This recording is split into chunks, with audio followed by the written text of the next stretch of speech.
भगवते वासुदेवाय नमो। व्यास उवाच मुनिଙ୍କ प्रश्न कर्णे शुणी हरसे मने मने गुणी। परम प्रीति वाक्य पाई गुरुଙ୍କୁ मने मने ध्याई। जीवर हिते कृतकृत्य हसी कहन्ति मुनि सुत। सुत उवाच जे सुख एकांत गमन करिण देह कले शून्य। पुत्रर स्नेह मने धरी व्यास डाकन्ति उच्च करी। पितार स्नेह रक्षा अर्थे उत्तर देले वृक्ष पथे। ताहाଙ୍କୁ मोर नमस्कार जे हृद सर्व प्राणी करम। जीवर परित्राण अर्थे करुणा बही जेहु चिते। अखिल वेदर जे सार जे अनुभव आपणार। कहिले पुराणर सार ताहाଙ୍କୁ मोर नमस्कार। भारती नर नारायण जे ग्रंथ संसार तारण। उदित कले ए संसारे नमई ताहाଙ୍କ पୟରେ। एमंत नमस्कार करी कहन्ति मने बद भरी। शुण सकल मुनिगण साधु ए तुम्भर वचन। परम मंगल ए बाणी जीवन स्तरे जाहा शुणी। परम धर्म ए जगते कृष्ण भक्ति जेउ मते।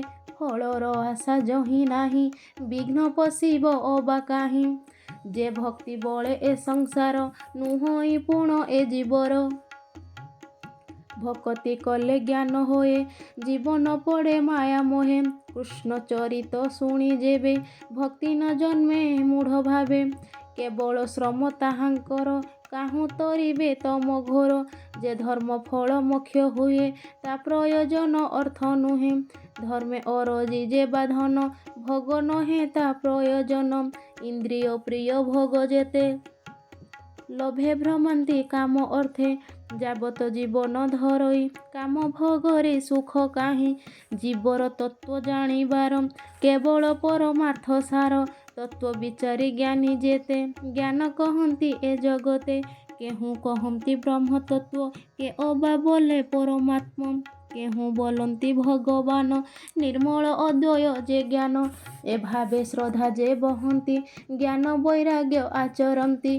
करन्ति विष्णुरे भक्ति आत्मारे आत्मा को देखन्ति। एणु ए अखिल जगते अछन्ति वर्णाश्रमी जेते। स्वभाव धर्म आचरणे भक्ति जे करे नारायणे। तेणे संतोष विष्णु होई प्राणी की चौवर्ग देई। ए घेनी होई एक मन भावे तो शिव भगवान। विष्णुर गुण कर्म जेते नित्य शुणिब कर्ण पथे। निर्मल करी बुद्धि मन निरते करिब कीर्तन। ध्याने चिंतिब विष्णु मूर्ति पूजा करिबि नीति नीति। ए भावे भक्ति जोग बढ़े कर्म बंधन बेगे छिड़े। एणु जगते ज्ञानी जेहि हरि न भोजी के बारही। कृष्ण कथारे रति जार से प्राणी भव मध्य सार। हरि कथारे जार श्रद्धा ताकू न लागे भव बाधा। पुण्य तीर्थ को आश्रय कले से तीर्थे साधु संग मिले। भकत संगे जेबे मिसे तेबे से हरि रसे रसे। कृष्णर कथा जे शुणन्ति बदने महिमा गुणन्ति। ताहाଙ୍କ हृदय हरि बसे सकल कल्मष विनाशे।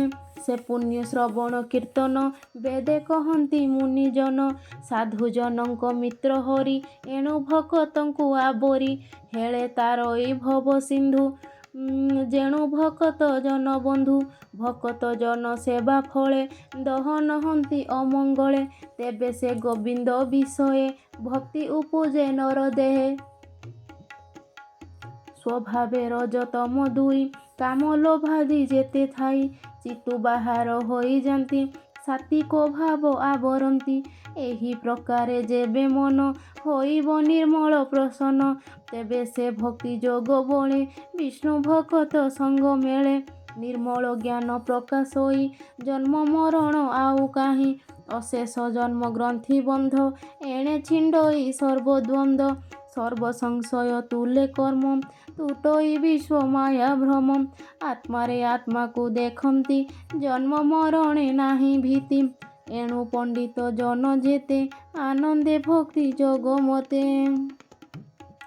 हरि विषय दृढ़चिते नित्य चिन्तन्ति आत्महिते विष्णुर मायारु सम्भूत आदि प्रकृति जन्मात जे सत्व रजतम गुण सृष्टि पालन संहारण अनादि परम पुरुष ए तीन गुणे से प्रकाशम सृष्टि उदये ब्रह्मा होई पालने विष्णु से बोलाई संहार काले रुद्र रूपे सुखे विहरे मोह कल्पे से शुद्ध सत्व विष्णु देहे जंतुको श्रेय गुण बहे काष्ठ संजोगे धूम जात धूमरु अनल संभूत त्रयी विभाग ए प्रमाण तामस रज सत्व गुण ए भावे ब्रह्म परिमाणी भवसागरु तरे प्राणी निर्मल चेता मुनि जेते विचार करी आत्मा हिते विष्णु विशुद्ध सत्व जानी भजिले मोक्ष परिमाणी तामस रज गुणे जेते जे भूतपति ए जगते स्वभावे घोर भयंकर एणु न भजे साधु नर अहिंसा शांति गुणे थांती हरिचरण नित्य चिंती धन संपदे जार इच्छा से करे पितृभूत दीक्षा संसारे वेद यज्ञ जेते योग साधन क्रिया मते परम ज्ञान तप आदि कठोर जेते धर्म साधि ए सर्वविधि धर्म जेते करिब विष्णु प्रीति अर्थे ए तीन गुणे नारायण सृष्टि पालन संहारण ए रूपे आत्ममाया करी विश्व संसारे से बिहरी स्वभावे निर्गुण मुरारी खेलई त्रिगुण आवरी सकल जीव मध्य थाई अज्ञाने जीवन जानई अशेष महिमा जे धरे किबा उपमा देवा तारे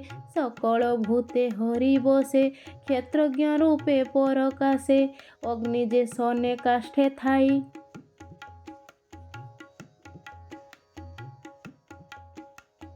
से रूपे विश्व आत्मा से ही भूत इंद्रिय मन करी निर्मित अटे भूतचारी स्वतंत्र से हुदेहे थाई विषय भोग को करई देव तिर्यक नर आदि जे लीलावतार प्रसिद्धि तहिरे अनुरक्त होई पालई सत्व गुण बही से हरिचरण पंकज सुजने मन देई भज कहई दास जगन्नाथ गीत प्रबंधे भागवत इति श्रीमद्भागवते महापुराणे परमहंस्यां संहितायां प्रथमस्कन्धे नैमिषीयपाख्याने भगवदनुवर्णनं नाम द्वितीय अध्याय।